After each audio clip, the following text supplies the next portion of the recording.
বন্ধুরা মিলে আড্ডা, হেঁটে চলা আর এক কাপ চা, এই মুহূর্তগুলোই দিনের সবচেয়ে ভালো সময়, যেখানে নেই কোনো ভনিতা, নেই কোনো স্বার্থ।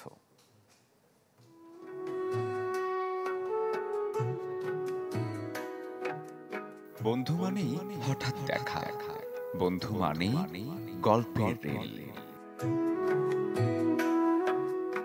যে মানুষগুলো, যাদের সাথে আপনি তেমন সিরিয়াস কোনো প্ল্যান করেও দেখা করেন না, তারাই আবার জীবনের সবচেয়ে গুরুত্বপূর্ণ সময়গুলোতে পাশে দাঁড়ায়।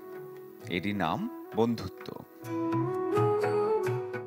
বিশ্ব বন্ধু দিবস, এই দিনটা প্রথম উদযাপিত হয়েছিল 1935 সালে আমেরিকায়। একটা দিন বন্ধুদের জন্য, এই চিন্তা থেকেই আসলে শুরু। আগস্টের প্রথম রবিবার বাংলাদেশে পালন করা হয় বিশ্ব বন্ধু দিবস। বৃষ্টি হোক বা ক্লাস হোক, একসাথে ফুচকা খাওয়া, পরীক্ষার আগের রাতে ফোন করে হাহাকার, কিংবা টিএসসিতে বসে ঘন্টার পর ঘন্টা আড্ডা। বন্ধুত্ব মানেই অনেক কিছু। এই ছোট ছোট মুহূর্তগুলোই আসলে বন্ধুত্বের বন্ধন তৈরি করে। বন্ধু মানে এমন এক সম্পর্ক যেখানে কোনো নিয়ম নেই, নেই কোনো চুক্তি, তবে আছে দায়িত্ববোধ, আছে বিশ্বাস, আর হাসি কান্না ভাগাভাগির অদৃশ্য এক চুক্তি।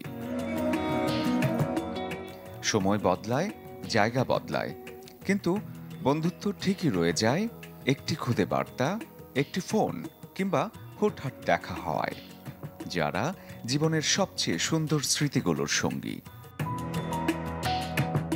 শরীফুল হক, চ্যানেল 24, ঢাকা।